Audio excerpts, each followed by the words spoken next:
make sure everyone's on board with this whole idea.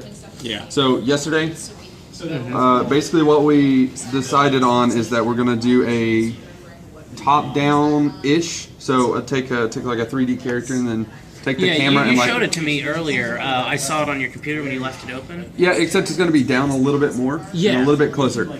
Essentially, you have X number of players, right? And what they're doing is they're trying to get out of this haunted house. Or they're trying to get out of this house, right? Each person has some kind of object that can help them do that. However, unbeknownst to the players, one of them is a vampire. So you have 4 people, and then you have a vampire. Take Evolve. You have the 4 characters, and then you have the enemy, right? The point of the vampire is to kill all the other players. That's its goal, within a certain time limit. Okay. The other players, they either survive until daytime, the timer, essentially. Does the vampire have a death state, or no? Yes. He only stall He the can be vampire. killed. He can be killed. Okay. So we already told you the goals of how each side can win. The vampire's win state is if he kills all of the humans. And then the stuff that helps him with killing the humans is he has special abilities like night vision. The whole game was going to be in the dark. So he has special abilities like night vision. We were going to have some way that he could move around the hallways and stuff, but like more efficiently. Like we talked about like turning him into a bat, so like making a little bat model so he could fly through like small openings and go to places that the humans can't. And all of his attacks are a one-hit kill. So if he attacks anybody, then they're automatically dead. The way to counter that is all of the humans will be given flashlights, and if a human shines a light on the vampire, then he's no longer able to attack with a light's on him. So he has to attack from the darkness. So you could install basically safe rooms where you could have just like a moment's rest if you had like a lamp on the wall or something like that. Yeah, something like that. So one thing that we thought about, and this is just like a placeholder like objective, is everyone starts in a room with a generator. Yeah. They each have these pieces, and they go around, they solve this puzzle, right?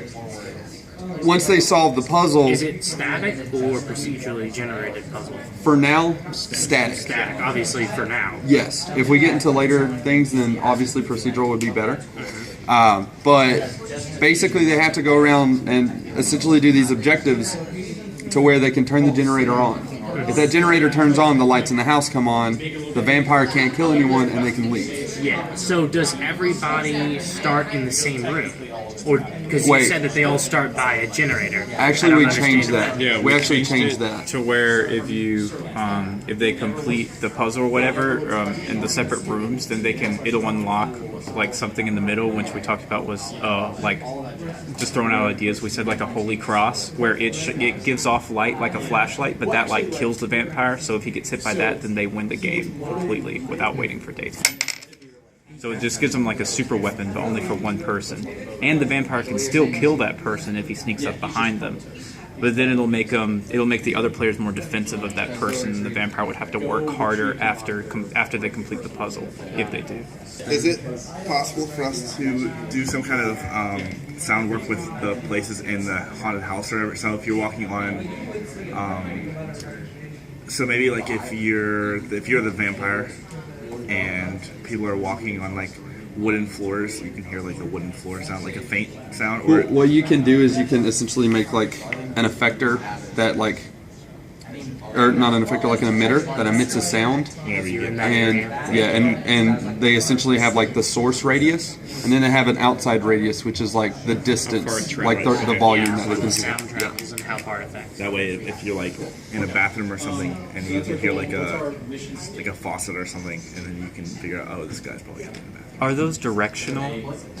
It depends whether or not you set your sound volume to mono or stereo. Mono will give you any sound you hear will come from both ears. Stereo will. So I was thinking it'd be cool to have like the vampire, the sound for those things. For the vampire, I don't know if you could do it on a character base or a client base, But if he could just hear like sounds from everywhere, that would be cool. I mean, it would be more of everybody can hear the sound. We would turn the sound radius up so that you could hear it from everybody. However, everybody else's sound would just be deafened, except for the vampires. Or we'd amplify the sound that's going into the vampires' ears. That might be better.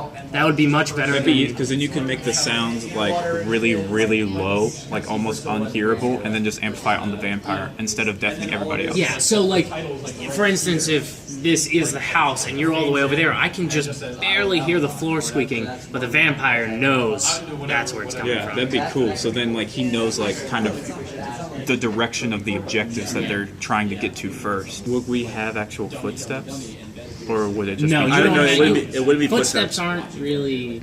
I think it'd it's be like more the of a like if you're going into a kitchen and you bump into a shelf that has pans on it, you hear the pans. Something like that, yeah, probably. That way, it's not like every second you're hearing some kind of noise. Like you can't just like stalk your prey. You can get like a general idea. Yeah. Like there, Or like, you know, in Left 4 Dead, when in Left 4 Dead you have certain objectives you have to do, but they have that horn mode, and it activates like a car alarm or something, and that's how, maybe it's something like that, like whenever, say you had to go into the kitchen to get something from one of the cupboards, when you get to the cupboard it squeaks.